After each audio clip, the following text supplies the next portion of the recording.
அது அன்பான வணக்கம். நாம் இலக்கணம் தாங்க பார்த்துக்கிட்டு இருக்கோம். இன்றைக்கி நாம் பார்க்கக்கூடிய இலக்கணம் நிறுத்தற்குறிகள். அதுதான் இன்றைக்கி நாம் பார்க்க போகிறோம். இந்த வாக்கியங்களை எழுதும்போது முற்றுப்புள்ளி எங்கே வைக்கணும், காற்புள்ளி எங்கே வைக்கணும், அரைப்புள்ளி எங்கே வைக்கணும் அப்படின்னு பார்த்து வைக்கணும். எதுக்காகங்க நிறுத்தற்குறிகளை நம்ம பயன்படுத்தணும், பயன்படுத்தாமல் இருக்கக்கூடாதா, அது ஒரு தவறா அப்படின்னு கேட்டால், பேசும்போது எப்படி வினா அப்படிங்கும்போது நம்முடைய அந்த தொனி மாறுகிறது, அந்த முறை மாறுகிறதில்ல. பேசும்போது அந்த கேள்வி கேட்கும்போது நம்ம ஒரு மாதிரி பேசுவோம், அந்த நேரத்தில் நம்முடைய தொனி மாறும். இந்த மாதிரி நம்முடைய வார்த்தைகள் பேசும்போது எப்படி நிறுத்தி நிதானமாக நாம் பேசுகிறோமோ, நம்முடைய மெய்ப்பாடுகளின் மூலம் அதை விளக்குகிறோமோ, அதே மாதிரி தான் நிறுத்தற்குறிகளின் மூலம் வாக்கியங்களை நாம் மற்றவர்களுக்கு தெளிவாக புரிய வைக்கிறோம். அதுக்காக தான் இந்த நிறுத்தற்குறிகள் அப்படிங்கிறத நிச்சயமாக நாம் எல்லோரும் பயன்படுத்தும்போது நாம் எழுதுவது மிக சிறப்பாக இருக்கும். படிப்பவர்களுக்கு நல்ல தெளிவான பொருளை கொடுக்கும். இல்லை என்றால் அது ஒரு குழப்பமான பொருளை கொடுக்கும். அதுக்காக தான் எழுத்துக்களை எழுதும்போது, வாக்கியங்களை எழுதும்போது மிக சரியாக அதற்கான நிறுத்தற்குறிகளை பயன்படுத்தி நாம் எழுத வேண்டும் என்பதற்காகத்தான் இந்த நிறுத்தற்குறிகள் என்பது நமக்கு ஒரு பாடமாக நமக்கு கொடுக்கப்படுகிறது. இதை நாம் படித்து வைத்துக்கொள்வது, இது உலகம் முழுவதும் ஒரே விதமாக நிறுத்தற்குறிகள் இருக்குது அப்படின்னா, மொழிகள் மாறுதுங்க, ஆனால் நிறுத்தற்குறிகள் மாறுவது கிடையாது. அப்படின்னா இது உலகளாவிய ஒரு இலக்கணம் என்று தானே பொருள். அப்போ அந்த மாதிரி ஒரு இலக்கணத்தை நாம் படிக்கும்போது, இது ஆங்கில புத்தகமாக இருந்தாலும் எங்கே கம இருக்குமோ அங்கே தான் இருக்கும், எங்கே முற்றுப்புள்ளி இருக்குமோ அங்கே தான் இருக்கும். அதே மாதிரி இது உலகம் முழுவதற்கும் பொதுவான ஒரு இலக்கணம். அப்படி தான் நம்ம படிக்க போகிறோம். அப்படிங்கும்போது உண்மையிலேயே நமக்கு ரொம்ப மகிழ்ச்சியாக இருக்க வேண்டும், மகிழ்ச்சியாக நாம் இருப்போம். இப்போ நாம் எதெல்லாம் அப்படிங்கிறத இப்போ நாம் பார்க்கலாம். இப்போ காற்புள்ளி அப்படின்னு நம்ம சொல்கிறோம். காற்புள்ளி அப்படிங்கிறத கம அப்படின்னு சொல்லுவோம். நம்ம இதை நம்ம எப்பெல்லாம் சொல்லணும் அப்படின்னா, சொற்றொடரில் பொருள்களை தனித்தனியாக குறிப்பிடும் இடங்கள், அதே மாதிரி எச்சங்கள் அமைந்த சொற்றொடர்கள். எச்சங்கள் அப்படின்னா முற்று பெறாமல் வருவதற்கு தான் எச்சங்கள் அப்படின்னு பேர். எச்சங்கள் அமைந்த சொற்றொடர்கள், எடுத்துக்காட்டுகள், இணைப்பு சொற்கள். நேற்று தான் நம்ம இணைப்பு சொற்கள் பார்த்தோம். அந்த மாதிரி இணைப்பு சொற்கள், எடுத்துக்காட்டுகள், இந்த மாதிரியெல்லாம் நாம் எழுதும்போது இணைமொழிகள் கூட, இந்த இரவும் பகலும் அப்படின்னெல்லாம் எழுதுகிறோம்ல, அந்த மாதிரி வரக்கூடிய இணைமொழிகளாக இருந்தாலும் அந்த இடத்துல எல்லாம் நாம் காற்புள்ளியை பயன்படுத்த வேண்டும். காற்புள்ளி அப்படின்னு சொன்னால் கம, அதை அப்படி சொல்கிறோம்ல, அதை தான் காற்புள்ளி அப்படின்னு சொல்கிறோம். எடுத்துக்காட்டு பாருங்கள். அறம் கமா, பொருள் கம, இன்பம் முற்றுப்புள்ளி. முற்றுப்புள்ளி ஒவ்வொரு வாக்கியத்தின் முடிவிலேயும் நாம் வைக்க வேண்டும். அடுத்தது பாருங்கள். பேசும்போது எச்ச சொல் வருது. பேசும்போது முடியலை அந்த சொற்றொடர். பேசும்போது அந்த இடத்துல கம போட்டுட்டு சரியாக பேச வேண்டும். பேசும்போது காற்புள்ளி சரியாக பேச வேண்டும். அந்த மாதிரி போடும்போது படிப்பவர்கள் என்ன செய்வாங்க, சற்று நிறுத்தி விட்டு, அது நிறுத்தணும் அப்படின்னு அப்போ தான் புரியும், நிறுத்தி விட்டு அதுக்கப்புறம் அதை தொடர்ந்து படிப்பார்கள். அடுத்தது அரைப்புள்ளி.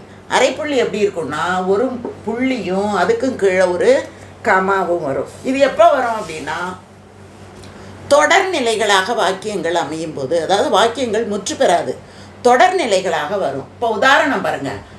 அவள் கடைக்கு போனாள், முடிஞ்சு போகலை, தொடருது. மிளகாய் வாங்கினாள், தொடருது. வீடு திரும்பினாள். அப்போது இந்த வாக்கியம் தொடர் வாக்கியம். அப்போ தொடர்ந்து ஒரு வாக்கியம் வரும்போது இந்த அரைப்புள்ளி மிக மிக முக்கியமானதாக இருக்கிறது. அடுத்தது பாருங்கள். சிலை அப்படின்னு நம்ம சொல்லும்போது வில் என்று ஒரு பொருள் இருக்கிறது, கல் என்று ஒரு பொருள் இருக்கிறது. அப்போ வில் அப்படிங்கிறது வந்த உடனே ஒரு அரைப்புள்ளி போடணும். ஏன் போடணும் அப்படின்னா, அந்த இடம் தொடருகிறது இன்னும் அப்படிங்கிற பொருளை உணர்த்துவதற்காக போடணும். அடுத்தது கல் அப்படின்னு நாம் எழுதணும். அடுத்தது முக்காற்புள்ளி அப்படின்னா என்னென்னா, ரெண்டு முற்றுப்புள்ளி மாதிரி ரெண்டு ஒன்றுங்கிற ஒன்று வைக்கும்போது அது முக்காற்புள்ளியாக மாறுகிறது. இப்போ திருக்குறளில் 1330வது பாடல் அப்படிங்கிறத நம்ம குறிப்பிடணும் அப்படின்னா, திருக்குறள்னு போட்டுட்டு ஒரு முக்காற்புள்ளியை போட்டுட்டு 1330 நான் படித்த பாடங்கள், இன்றைக்கி நான் என்னெல்லாம் படித்திருக்கிறேன் அப்படின்னு சொல்லும்போது ஒரு முக்கார் புள்ளி போட்டுட்டு தமிழ் படித்தேன், கணிதம் படித்தேன் அப்படிங்கும்போது தமிழ், கணிதம், அறிவியல் அப்படின்னு நாம் எழுதணும். எழுதும்போதெல்லாம் அங்கெல்லாம் என்ன போடணும்? காற்புள்ளி போடணும். அதே மாதிரி இன்னும் எங்கே போடணும் அப்படின்னா, அடுத்தது பாருங்கள், முற்றுப்புள்ளி. முற்றுப்புள்ளி எங்கே போடணும்னா இறுதியில் முற்றுப்புள்ளி வைத்து தான் ஆக வேண்டும். இப்போ தொல்காப்பியம் அப்படின்னு நம்ம எழுத போகிறோம். அப்போ தொல்காப்பியத்தை முழுமையாக எழுதாமல் தொல் அப்படின்னு போட்டு அதோட நிறுத்துகிறோம் அப்படின்னா ஒரு முற்றுப்புள்ளி வச்சுட்டு அதுக்கப்புறம் பாருங்கள் சொல்லதிகாரம் அப்படின்னு வரும்போது அங்கே ஒரு முற்றுப்புள்ளி வச்சுட்டு 12வது அப்படின்னு நம்ம எழுதுகிறோம். அப்படி எழுதும்போது தொல் அப்படிங்கிற இடத்துல ஒரு முற்றுப்புள்ளி மாதிரி வைக்கணும், சொல் அப்படின்னு வர்ற இடத்துல ஒரு முற்றுப்புள்ளி. ஆனால் பாருங்கள், முற்றுப்புள்ளி வைக்கிறோம், அந்த சொல் குறுகுகிறது அப்படிங்கிற பொருளை நமக்கு தருகிறது. தொல் அப்படின்னு போட்டு ஒரு முற்றுப்புள்ளி வச்சா தொல்காப்பியம் அப்படின்னு பொருள். அதே மாதிரி சொல் அப்படின்னு போட்டு ஒரு முற்றுப்புள்ளி வச்சா சொல்லதிகாரம் அப்படின்னு ஒரு பொருள் உண்டு. அந்த மாதிரி சொற்கள் குறுகி வரும்போது முற்றுப்புள்ளி வைக்கணும். அதே மாதிரி நாள் எழுதுகிறோம். இன்றைக்கு என்ன தேதி? நாள் என்ன அப்படின்னா 23.4.2025 அப்படின்னு போட்டு புள்ளி வைக்கணும். இதெல்லாம் முற்றுப்புள்ளி. அடுத்தது வினாக்குறி. வினாக்குறி அப்படின்னா கேள்வியை நமக்கு கேட்கும்போது, கேள்வி என்ற பொருளை உணர்த்தும் போது, வினா பொருளை உணர்த்தும் போது நிச்சயமாக அங்கே நாம் வினாக்குறி போட வேண்டும். இப்போ பாருங்கள், அவள் வருவாளா, அங்கே ஒரு வினாக்குறி போட்டுட்டு என கேட்டாள் அப்படின்னு போட்டு ஒரு முற்றுப்புள்ளி வைக்கணும். அடுத்தது வியப்புக்குறி. வியப்புக்குறின்னா ஒரு கோடும் கீழே ஒரு புள்ளியும். இதை நாம் என்ன சொல்கிறோம் அப்படின்னா வியப்புக்குறி, ஆச்சரியக்குறி அப்படின்னு சொல்லுவோம். எவ்வளவு சுவையாக இருக்கிறது அப்படின்னு நம்ம தூய தமிழில் சொல்லும்போது சொல்லுவோம். சாதாரணமாக நம்ம பேசும்போது எவ்வளோ சுவையாக இருக்குது அப்படின்னு நம்ம சொல்லுவோம். அந்த இடத்துல வியப்புக்குறியை போடணும். ஏன்னா ரொம்ப சுவையாக இருக்குது, அதை நமக்கு விளக்குவதற்கு வார்த்தைகளே இல்லை அப்படின்னு ஒரு ஆச்சரியத்தோடு சொல்லும்போது அந்த இடத்துல வியப்புக்குறியை போடணும். அதே மாதிரி பாருங்கள், என்னே தமிழின் பெருமை அப்படின்னு வரும்போது தமிழின் பெருமையை சொல்ல ஒண்ணாது, அவ்வளோ பெருமை இருக்குது அப்படின்னு உணர்த்தும் போது அங்கே ஒரு ஆச்சரியக்குறி போடுறோம். அடுத்தது விழிக்குறி. விழிக்குறி அப்படின்னாலும் அழைத்தல் அப்படிங்கிறது தான் பொருள். அப்போ அழைக்கும் போது என்ன பண்ணுறோம்? அன்புடையீர் அப்படின்னு சொல்லும்போது அந்த இடத்துல விழிக்குறி அப்படின்னாலும் ஆச்சரியக்குறி மாதிரி தான் போடணும். விழித்தல் அப்படிங்கிறத அதை விழித்தல் குறி அப்படின்னும் நம்ம சொல்லுவோம், வியப்புக்குறி அப்படின்னும் நம்ம சொல்லுவோம். அன்புடையீர் அப்படின்னு போடும்போது அந்த மாதிரி போடணும். அவையோரே அப்படின்னு போடும்போதும் அப்படி தான் போடணும். தம்பி வா அப்படின்னு போடும்போது தம்பி அப்படின்னு அழைக்கிறோம், அந்த இடத்துல அந்த மாதிரி குறியை நாம் பயன்படுத்த வேண்டும். அடுத்தது ஒற்றை மேற்கோள் குறி அப்படின்னு சொன்னால் மேலே இதோ ஒன்று போட்டிருக்கேன் பாருங்கள், 2 கம்மா மாதிரி மேலே போடுறோம். இதுக்கு பேர் ஒற்றை மேற்கோள் அப்படின்னு பேர்.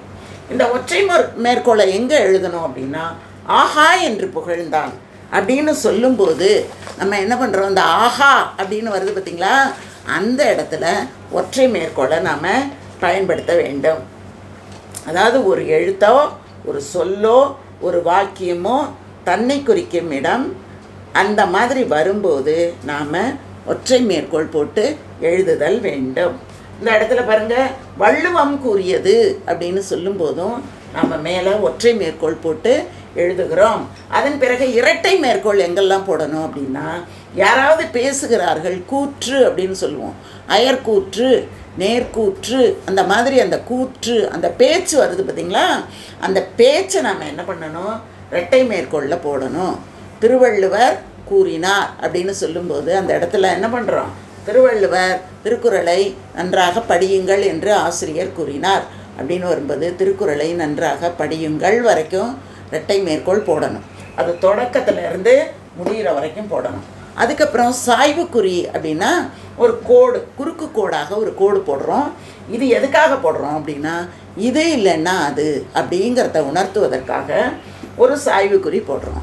ஆண் அப்படின்னு போட்டுட்டு ஒரு சாய்வுக்குறி போட்டு பெண் அப்படின்னா ஆணோ பெண்ணோ யார் வேண்டுமானாலும் அப்படிங்கிற பொருளை உணர்த்தும். மார்கழி அதே மாதிரி ஒரு சாய்வுக்குறி போட்டு தை அப்படின்னு எழுதுனா மார்கழியிலோ தையிலோ அப்படிங்கிற பொருள் வரும். இந்த மாதிரி நாம் நிறுத்தற்குறிகளை நாம் எழுதக்கூடிய வாக்கியங்களிலே பயன்படுத்தும் போது அந்த வாக்கியங்கள் மிகுந்த பொருள் பொதிந்ததாக இருக்கும். சரிங்களா? தொடர்ந்து நாம் பார்க்கலாம்.